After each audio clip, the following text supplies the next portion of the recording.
Hello guys, lutuin natin tong isda at saka okra. Dahil nagsaing na ako, isasapaw ko na lang itong okra dito sa kanin na iniin ko para maluto.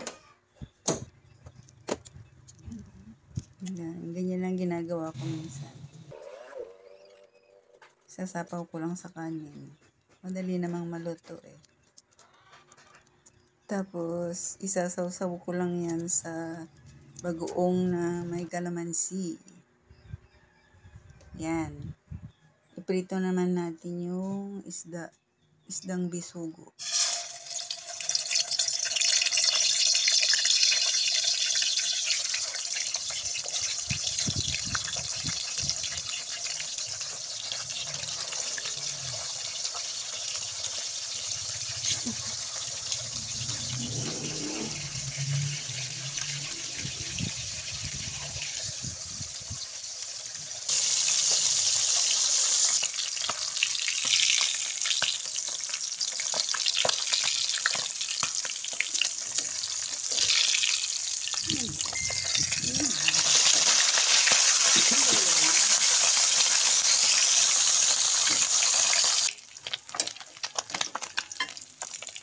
Yan guys, luto na rin siya.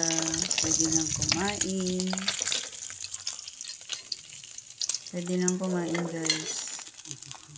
That's all for today guys. Thanks for watching.